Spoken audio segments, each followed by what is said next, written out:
Muchas gracias a todos nuestros televidentes para Teleprogreso, el canal de nuestra identidad, disfrutando su domingo en familia, compartiendo en familia.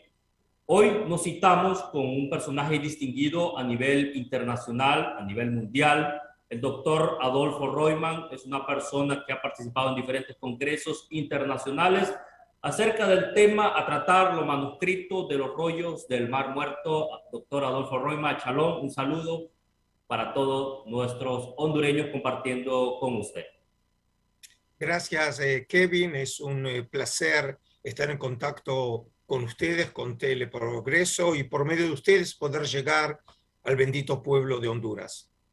Gracias, doctor Adolfo Royman. El currículo, la hoja de vida del doctor Adolfo Royman es extensa. Él nació en Buenos Aires, Argentina, es un arqueólogo experto en religiones comparadas, argentino-israelí. Tiene un doctorado de pensamiento judío desde el año 1994. Él es el curador del Santuario de los Rollos del Mar Muerto, en el Museo de Israel. Como curador, el doctor Adolfo Royman se ha cargado de cuidar, limpiar, además de investigar, publicar, difundir los rollos, los manuscritos del Mar Muerto. También ha participado en diferentes congresos internacionales, como en México, en Buenos Aires, en Chile, en cualquier parte de nuestro continente americano, además a nivel internacional y a nivel mundial. Ha recibido también diferentes reconocimientos en diferentes partes del mundo, como en Estados Unidos, en México y en su país natal como Argentina. Doctor Adolfo Royman, ¿alguna vez usted ha visitado algún país centroamericano? Sí, por cierto, he estado en Panamá, en Costa Rica, en El Salvador, en República Dominicana, en Jamaica, México, pero no he estado todavía en Honduras. Bueno, pues lo vamos a tener un día en nuestro país y esta será una puerta de entrada para que podamos compartir el tema a tratar. Los manuscritos del rollo del Mar Muerto ha sido un tesoro ya no solamente del pueblo de Israel, sino a nivel mundial. El descubrimiento en los años 1947 por aquellos beduinos buscando un animal doméstico de la tribu de Tamari. Ellos no comprendieron el papel que tenían en ese momento. Buscando un animal doméstico, se encontraron con el descubrimiento más grande del siglo XX. Posteriormente, ellos lo vendieron hacia un comerciante de Belén, llegando hacia un arzobispo, archimandrita, Atanasio de Samuel.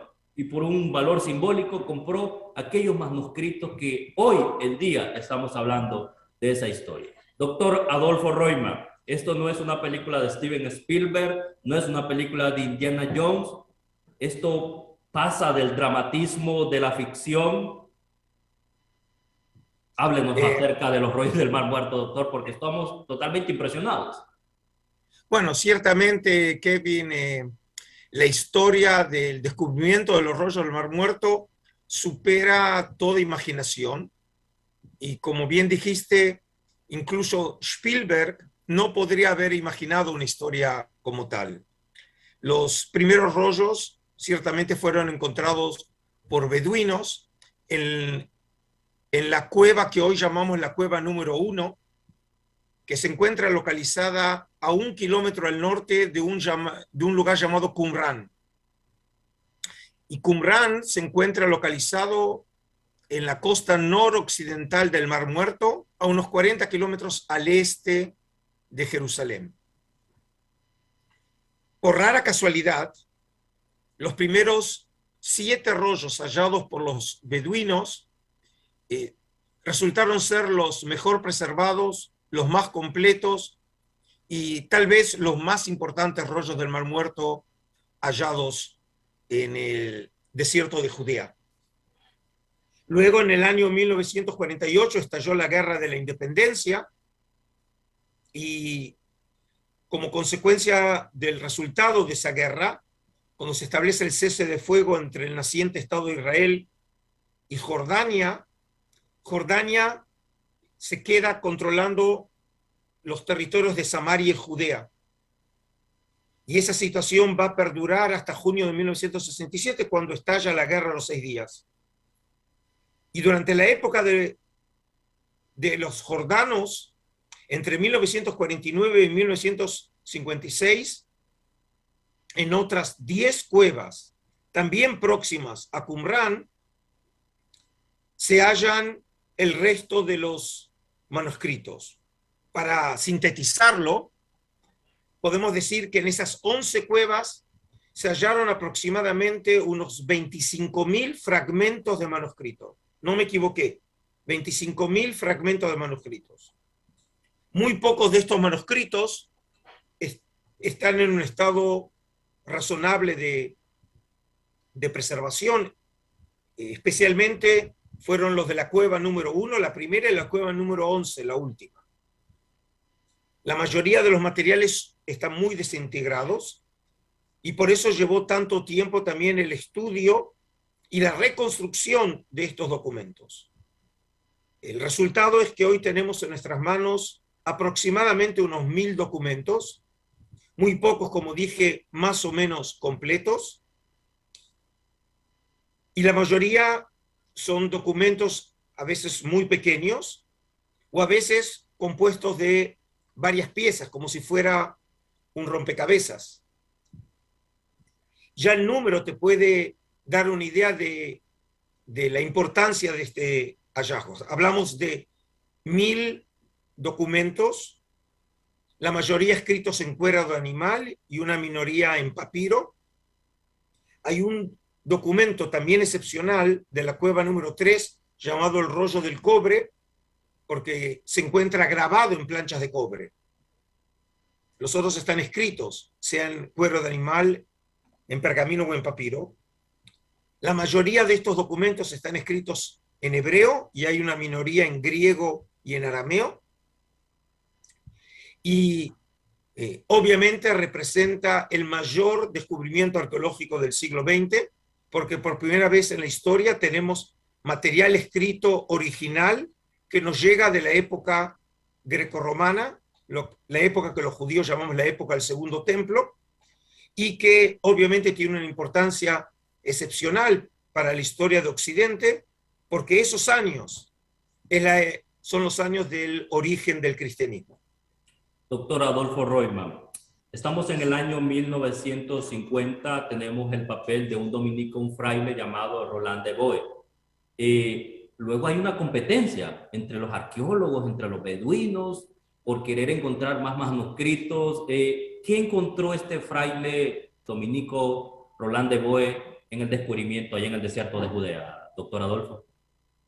Bueno, como decís, realmente podemos hablar de una competencia entre beduinos y arqueólogos, quién llegaba primero a hallar los manuscritos. Y por rara paradoja, las mejores cuevas fueron halladas por los beduinos, no por los arqueólogos. La cueva número 1, la cueva número 4 y la cueva número 11. La número, como dije, número 1 y número 11 es donde se encontraron los mejores manuscritos. En mi colección, en el Santuario del Libro, soy responsable de esos primeros 7 manuscritos hallados por los beduinos, más un documento excepcional, el rollo del templo de la cueva número 11, que es el más extenso hallado en Qumrán, tiene más de 8 metros de manuscrito de hace 2000 años atrás. La cueva número 4 es excepcional por la cantidad de fragmentos que se encontraron ahí, aproximadamente unos 16.000 fragmentos, que cuando fueron reconstruidos, solo de esa cueva se obtuvieron más de 600. Es decir, de los 1.000 que antes mencioné, 600 vienen solamente de la cueva número 4. Y por el otro lado, realmente otras de las cuevas fueron halladas y excavadas por los arqueólogos. Ahora, tu pregunta, Kevin, es, ¿pero qué encontraron, no? ¿Cuál es el contenido de esos documentos? Voy a tratar de hacer una presentación muy sumaria, obviamente, del hallazgo. De esos 1.000 manuscritos, un cuarto de esos manuscritos son copias de los libros de la Biblia hebrea. Por eso acostumbramos llamarlos manuscritos bíblicos. A pesar de que todavía en esos años la Biblia hebrea no existe.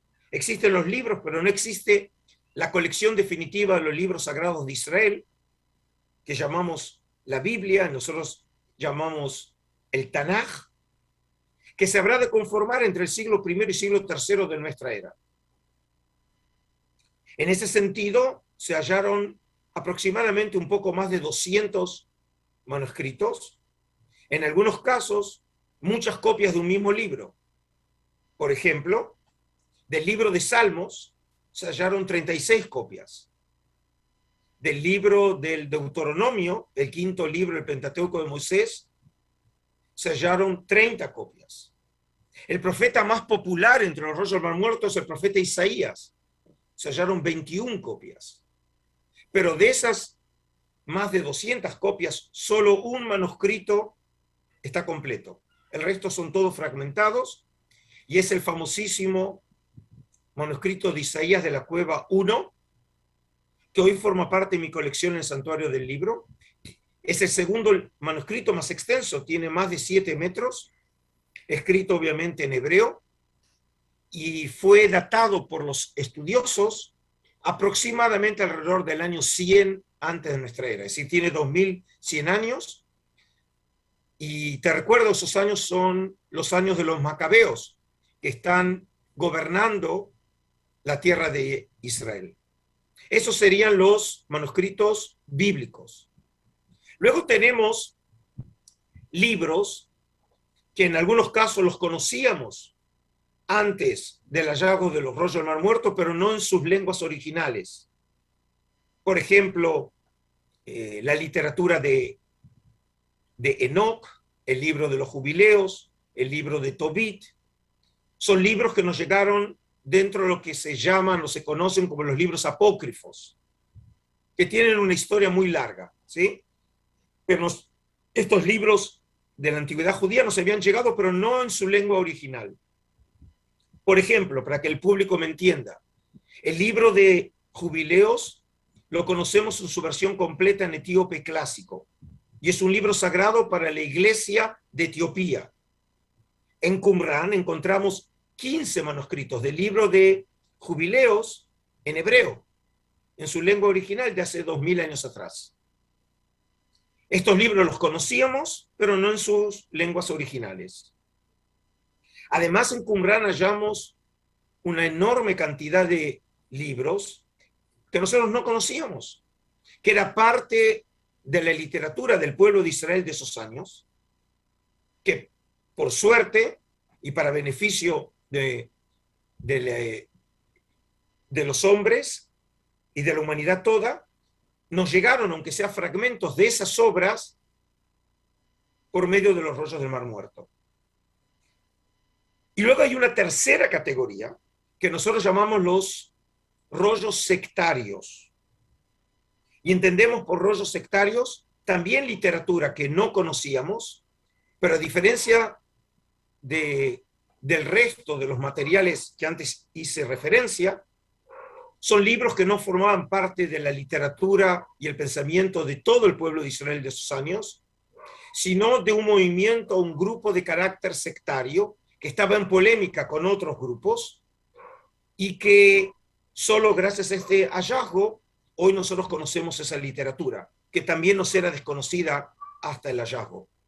Doctor Adolfo Roima, muchas gracias. Entre los libros, usted ha mencionado en muchas conferencias que el libro de Esther no apareció, y el libro de Nehemías, pues no apareció debido a que siempre Esdras y Nehemías formaban un solo libro. Doctor Adolfo Roima, es una pregunta importante. ¿Quiénes escribieron esos rollos del Mar Muerto hace más de 2000 años? ¿Se puede determinar a través de fuentes históricas, a través de los padres de la iglesia, la teología patrística, es decir, a través de fuentes confiables? ¿Quiénes escribieron los rollos del Mar Muerto y en qué condiciones vivían ellos, doctor Adolfo? Bueno, son dos preguntas diferentes en su carácter. El primero, que tiene que ver con el origen de estos manuscritos. Tenemos muchos rollos del Mar Muerto que fueron escritos mucho antes de que la comunidad, que nosotros llamamos la comunidad del Mar Muerto, existiera. Y esos libros, de alguna manera, llegaron finalmente a la zona del Mar Muerto. Y puede ser que muchos de esos libros, pero no todos los libros, hayan formado parte de la biblioteca de esta comunidad que nosotros llamamos del Mar Muerto. La pregunta sobre dónde se escribieron y quiénes los escribieron, obviamente, en muchos casos no podemos contestarla, porque para eso nosotros tenemos que establecer criterios para establecer el origen de esos manuscritos. Por ejemplo, hoy estudios modernos han estudiado la tinta con la que se escribieron algunos de los rollos. Y en ese caso, por ejemplo, uno de los rollos que tengo en mi colección, que es el rollo de las gracias o Dayot, cuando se hizo el estudio químico de la tinta, se comprobó que tiene un porcentaje muy alto en su composición química de bromo. Y el lugar más rico con bromo en el mundo es el área del Mar Muerto. Eso, por ejemplo, es un criterio objetivo que permite establecer dónde puede haber sido escrito ese manuscrito, porque se utilizó agua del lugar del Mar Muerto, que tiene una gran cantidad de esa sustancia, del bromo. Pero en otros casos, por ejemplo, no se ha encontrado ese tipo de sustancia, lo que probablemente significa que fue escrito en otra región. ¿Quién los escribieron? ¿Y a quién le perteneció estos manuscritos? Bueno, la mayoría de los investigadores, entre los que me incluyo, cree que la comunidad del Mar Muerto, estos hombres que vivieron en los edificios de Qumrán, que ya antes mencioné, y en las cuevas próximas a Qumrán, probablemente pertenecían a un movimiento que los conocemos de las fuentes históricas y son los esenios. Pero esta comunidad no son los esenios, son solamente un grupo que formaba parte de ese movimiento, probablemente un ala radical que decide en algún momento, probablemente algo así como comienzos del siglo I antes de nuestra era, de llegar al área del Mar Muerto y erigir ahí su lugar de residencia como parte de su perspectiva teológica y escatológica. Y en ese caso, algunos de los rollos fueron escritos, probablemente en Qumrán, y formaron parte de lo que llamamos la biblioteca de Qumrán. Pero otra vez, esto tiene que ver con las teorías de los investigadores. Doctor Adolfo Royman, por ejemplo, Filón de Alejandría, Flavio Josefo, Plinio el Viejo, menciona que son los esenios, y al parecer el profesor Zucchini hizo una publicación allá por los años 1948, quien se considera los que escribieron los Rollos del Mar Muerto, pues son los esenios. ¿Por qué los esenios? ¿Por qué no los fariseos? ¿Por qué no los saduceos? ¿Por qué ellos? ¿Qué los distinguía a los esenios de las demás sectas judías? Bueno, como siempre, el problema es la respuesta, no la pregunta, ¿sí? El profesor Zucchini, voy a tratar de poner un poco de orden. El profesor Zucchini sugiere ya en 1948, primero en una anotación muy breve en su diario personal y luego en la primera publicación realizada en Jerusalén en el año 48, sugiere que probablemente detrás de los primeros rollos estén los esenios. Pero ¿cómo llegó a esa conclusión? Llegó a esa conclusión porque específicamente uno de los rollos que él consultó es el que hoy llamamos la regla de la comunidad. Y cuando estuvo leyendo el contenido de este documento, que habla un poco de las prácticas y de la estructura de la comunidad, le recordó, en algunos casos, información que hay sobre los esenios en las fuentes clásicas. Y específicamente en los escritos de Flavio Josefo, el gran historiador judío de la segunda mitad del siglo I de nuestra era. Y en otra fuente clásica, que es un contemporáneo de Josefo, el geógrafo y militar Plinio el Viejo, en su obra Historia Natural, es el único que menciona la presencia de los esenios en el área del Mar Muerto. Y entonces Sukenik trata de articular esta información y llega entonces con esta sugerencia a la hipótesis de los esenios. Cuando Sukenik elabora o sugiere su hipótesis, todavía no se habían encontrado el resto de los rollos y tampoco se había excavado Qumran. Después vos mencionaste al padre Roland de Vaux, el director de la Escuela Bíblica Francesa de Arqueología, un renombrado biblista y director en esos años de la École Biblique, de la Escuela Bíblica Francesa de Arqueología, que hasta hoy en día se encuentra en la ciudad este de Jerusalén. Y de Vaux, analizando ahora la arqueología de Qumran, también llega a la conclusión que probablemente sean los esenios. Y desde entonces, realmente la mayoría de la comunidad internacional acepta la tesis esenia, a pesar que obviamente también hay muchas preguntas. Por ejemplo, una muy simple: el nombre esenios no aparece en los rollos del Mar Muerto. Conocemos ese nombre solamente en las fuentes clásicas: Esenoi o Esaioi en griego o Eseni en latín. Y de ahí, por supuesto, también en las lenguas modernas. Por lo tanto, la pregunta es: ¿acaso estamos hablando del mismo grupo o la comunidad del Mar Muerto pertenecía a algún otro grupo que desconocíamos? Porque obviamente nosotros estamos limitados por la información que nos ha llegado del mundo antiguo. Pero no es que conozcamos toda la realidad. Tenemos solamente conocimiento por parte de las fuentes históricas, ¿sí? Para complicarte un poco más la vida, Kevin, los esenios, por ejemplo, no aparecen mencionados con ese nombre, por ejemplo, en el Nuevo Testamento. Aparecen los saduceos, aparecen los fariseos, aparecen los samaritanos, no aparecen los esenios. Tampoco los esenios con ese nombre están mencionados en las fuentes rabínicas, en la literatura pseudoepigráfica o apócrifa, sí en los escritos de los padres de la Iglesia, porque ellos conocen los escritos de Josefo o Hipólito de Roma. Y en ese sentido, digamos, los materiales aquí y la información sobre los esenios les llegaron también a los padres de la Iglesia. Es decir,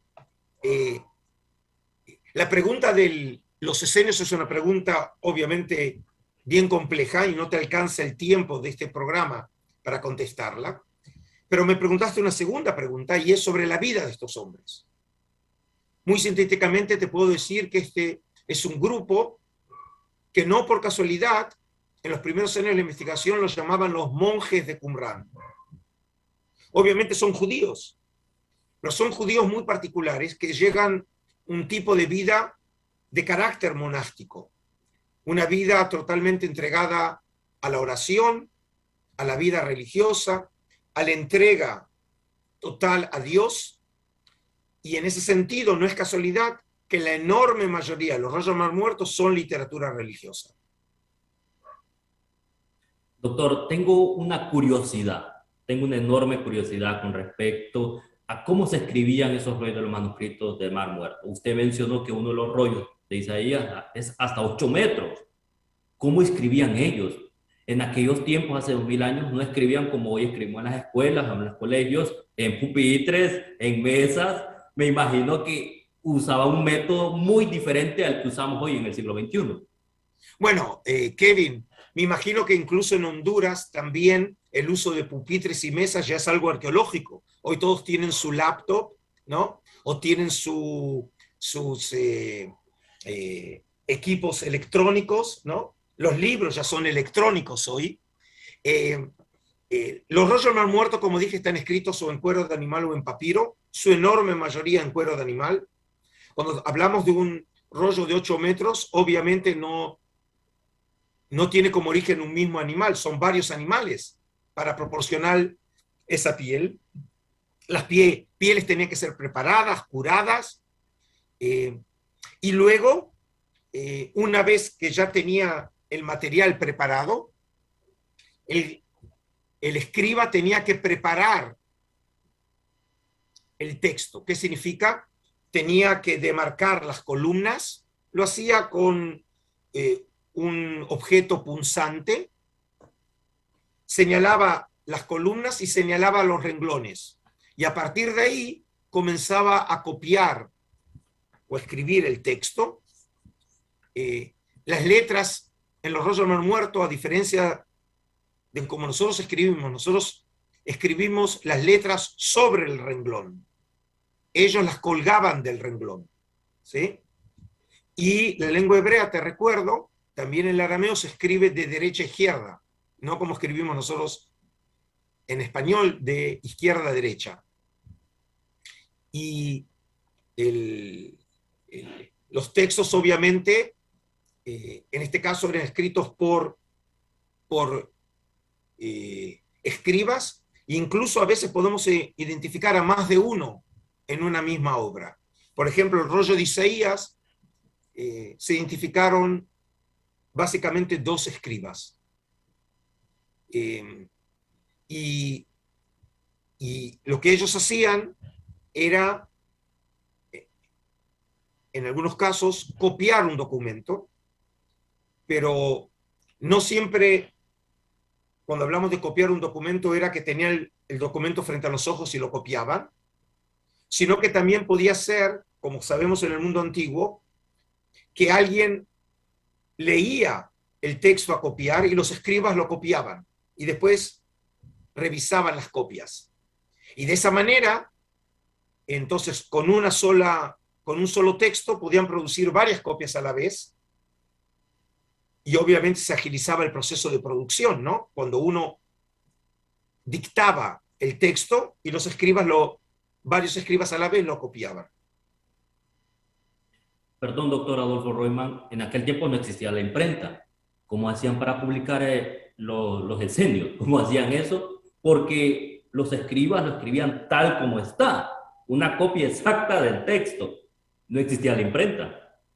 Bueno, por supuesto que no existía la imprenta. Ese es un invento del siglo XV. En Qumrán se cree que en una de las salas, en el piso superior del Locus 30, en arqueología se divide un terreno en cuadrículas, y cada una de esas cuadrículas se usa el término en latín locus.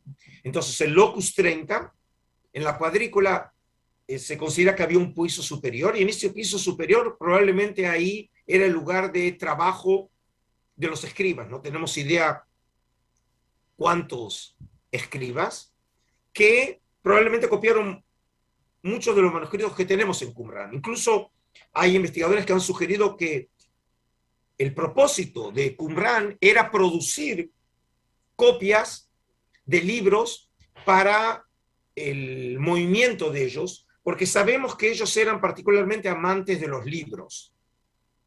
Por ejemplo, Josefo, el gran historiador judío, cuando caracteriza a los grupos o sectas de esa época, dice sobre los esenios que eran admiradores y grandes lectores de las obras antiguas. No dicen eso sobre los fariseos y los saduceos.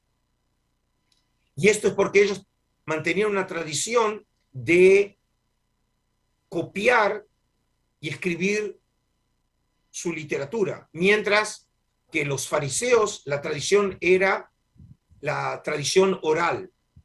Solamente los libros que se copiaban eran los libros sagrados, que fueron finalmente los que habrían de formar parte del canon o la colección sagrada de Israel, que es la Biblia hebrea, mientras que los comentarios, las interpretaciones a partir de esos libros era una tradición oral.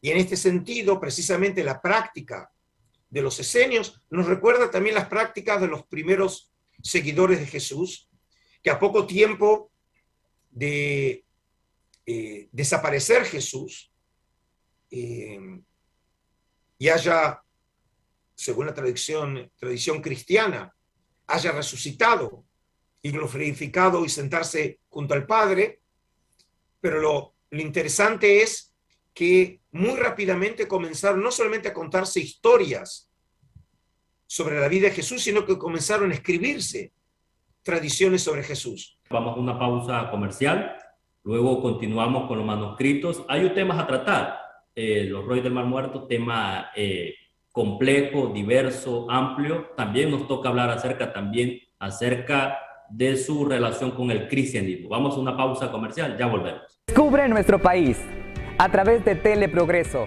No importa dónde esté, nosotros se lo llevamos, porque tenemos a Honduras en el corazón. Hay lugares que quedan tatuados en el alma. Esa es nuestra Honduras, tierra generosa, alegre, llena de esperanza y tradiciones vestidas de colores, que nos reciben con los brazos abiertos. Teleprogreso, para ver lo mejor de Honduras.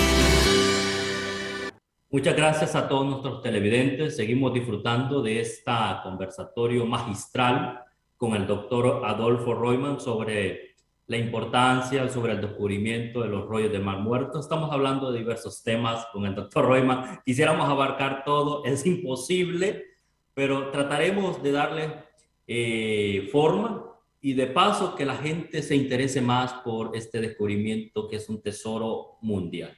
Doctor Adolfo Royman, estamos hablando con respecto a estas personas, probablemente los esenios.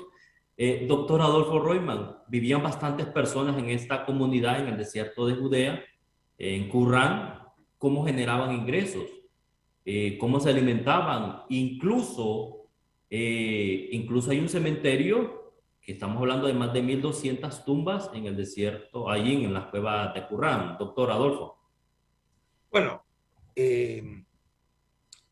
por cierto, hay un cementerio, pero hay que tener en cuenta que más o menos podemos calcular que el tiempo de residencia de esta comunidad más o menos fueron cerca de unos 150 años en esa zona.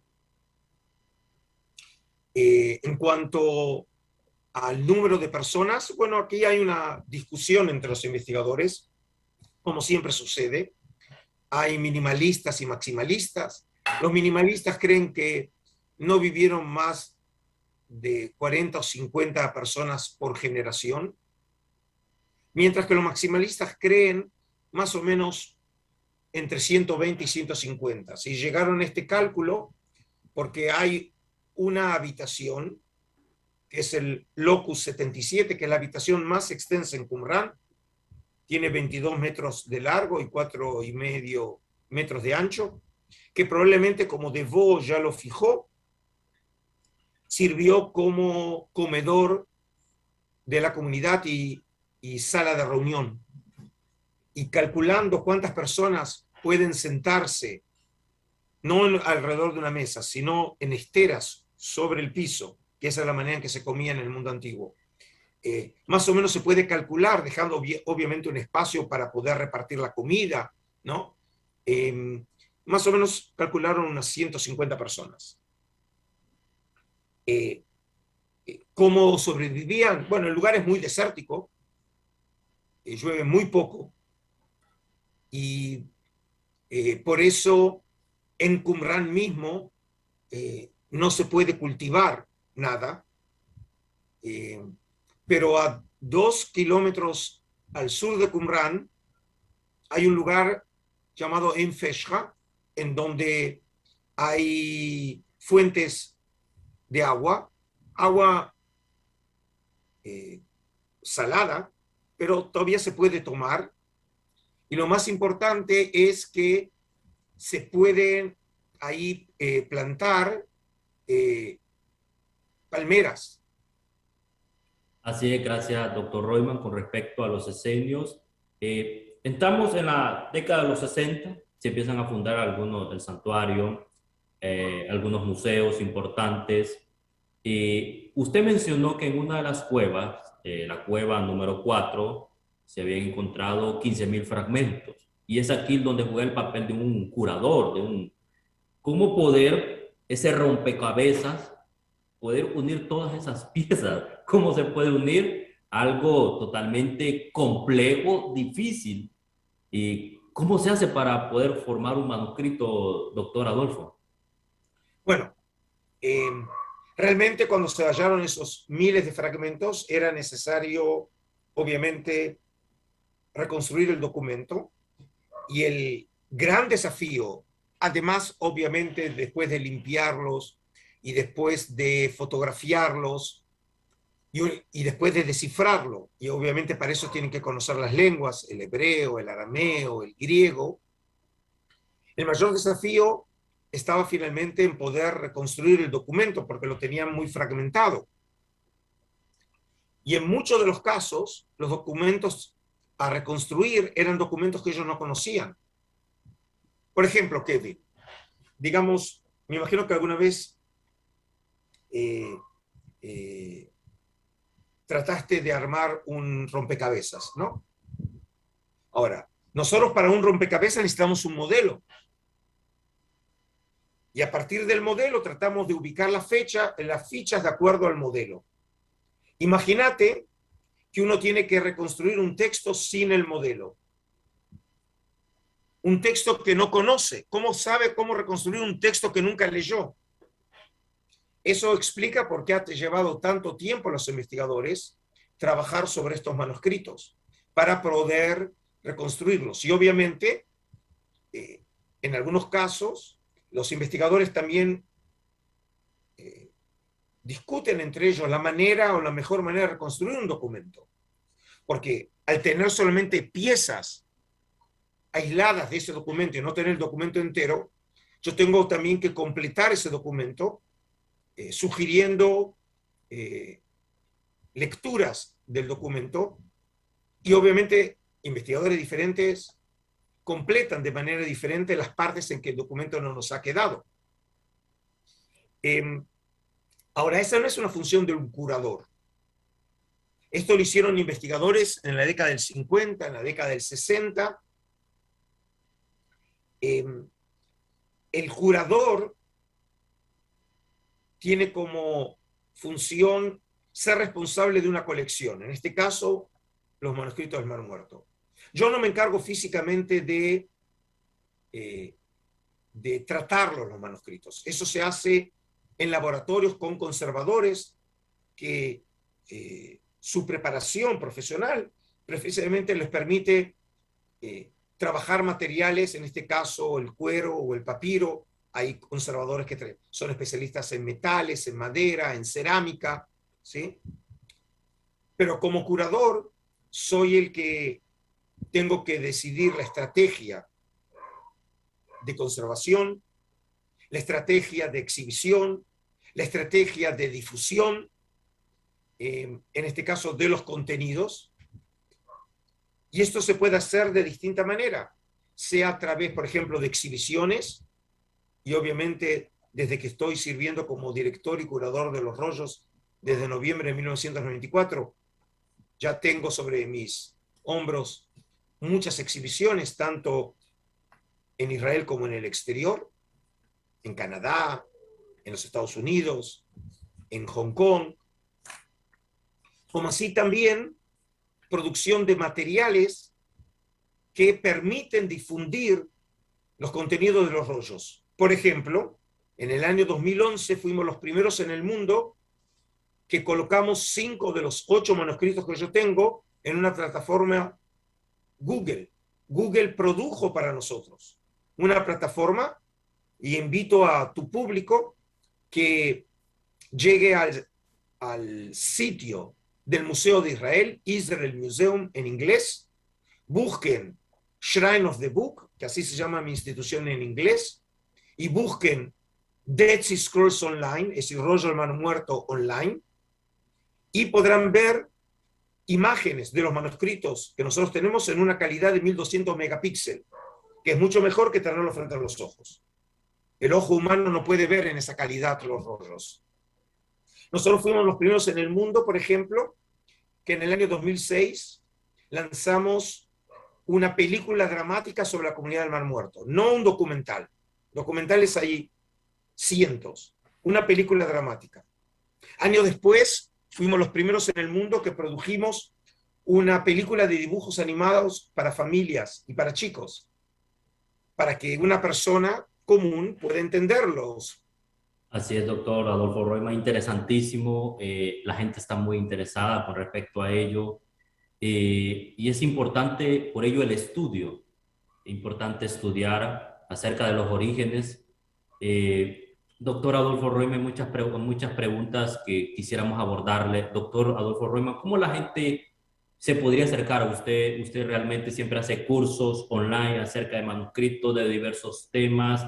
Tiene bastantes cursos. Quisiéramos también que nos hablara también de esa parte de usted, que la gente pues dice, bueno, yo quisiera acercarme a Adolfo Roima. ¿De qué manera se pueden acercar a usted y que las personas pues puedan recibir también los cursos que usted realiza a nivel mundial, en diferentes países, a través de las plataformas online? Bueno, te agradezco la pregunta. Específicamente te puedo contar sobre 3 cursos que habré de brindar en la próxima época. Uno que comienza el 2 de diciembre, ahora en unas semanas más, en los marcos de DAT Ediciones, sobre el mesianismo de Jesús. Precisamente cómo la figura de Jesús y el tema de mesianismo puede ser entendido en los marcos de los rollos del Mar Muerto y la literatura judía del Segundo Templo. A partir del 9 de enero daré un curso sobre arqueología y fe en los marcos de Limud México, y a partir de febrero daré un curso en los marcos del Instituto Shalem sobre la figura de Enoc, las tradiciones de Enoc, hasta Metatrón, que tiene que ver con los orígenes de la apocalíptica y el misticismo judío. En caso de que estés interesado, te mandaré esa información para que la compartas con tu público, y obviamente será para mí un placer, un honor poder contar también con hondureños en algunos de estos cursos. Así es, doctor Adolfo Roima, estamos emocionados, estamos muy emocionados de querer abordar esos cursos con una persona tan distinguida como es su persona. Doctor Adolfo Roima, el tiempo ya nos está yendo y quisiera hacerle una pregunta tanto personal, si usted me lo permite, doctor Adolfo Roima. ¿Qué significa ser curador? ¿Cómo es el diario vivir de Adolfo Roima, ahora que es curador desde el año 1994? Yo diría que por ahí no está muy alejado como por ahí vivís vos tu profesión. Me imagino que tu profesión generalmente un día común es un día lleno de sorpresas, en donde las noticias se suceden, en donde la rutina es no tener rutina, ¿no? Bueno, en mi caso, por ejemplo, es algo así. Mi día está compuesto de reuniones comunes que uno tiene, ¿no?, en su oficina, reuniones de trabajo con su equipo o con otros del museo. Pero ese mismo día, por ejemplo, sucede que me avisan que ya está en camino hacia el museo, por ejemplo, el ministro de Relaciones Exteriores de algún país, y que quieren que yo lo guíe, ¿no?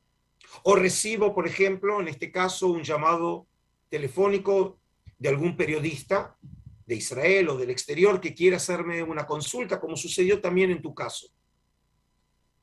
Y ese mismo día también es un día en donde estoy enseñando un curso vía Zoom, o doy un curso presencial, o ya estoy planeando las conferencias que tengo que dar para mi próximo viaje a España o a Italia. Es decir, lo que sí te puedo asegurar que tengo muy poco tiempo de descanso y obviamente mucho trabajo, pero por lo menos lo disfruto mucho. Y bueno, doctor Adolfo Royman, que usted disfrute lo que hace. Para mí fue un placer poder compartir con usted, poder abordar ese tema. Y así como esos beduinos que encontraron algo impresionante, yo acabo de encontrar pues a una gran persona de talla internacional y que no sea la primera vez que usted pues nos comparte de sus múltiples conocimientos con los hondureños. Quisiera dar unas palabras, Adolfo Royman, para el pueblo hondureño que está pues muy contento, está muy alegre y muy emocionado y además muy entusiasmado de sus próximos cursos y de nuevas entrevistas a nuestro país. Bueno, Kevin, primero quiero agradecer a Teleprogreso y específicamente a tu persona de haber pensado que yo podía ser una persona de interés con los temas que yo me ocupo para el pueblo hondureño. Sabemos realmente de las relaciones cálidas entre Honduras y el Estado de Israel y en lo personal, a pesar de nunca haber visitado Honduras, sé del interés que muchos hondureños encuentran en las escrituras y en la literatura del pueblo de Israel. Y en ese sentido, realmente, para mí es un enorme privilegio poder no solamente ser responsable de este tesoro, que como bien dijiste, no solo del pueblo judío, sino de la humanidad, sino también poderlo compartir con el público, además en la lengua española, que es mi lengua materna, que obviamente es una gran ventaja de no ser un gringo, tratando de balbucear español, sino hablar simplemente mi lengua.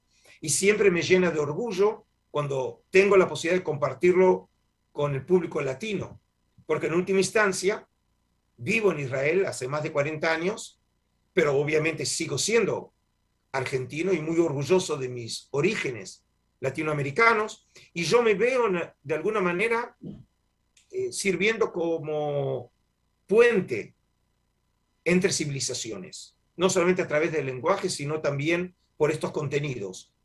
Un contenido que tiene que ver con el pueblo judío de la tierra de Israel, pero la Biblia hebrea es un bestseller de toda la humanidad.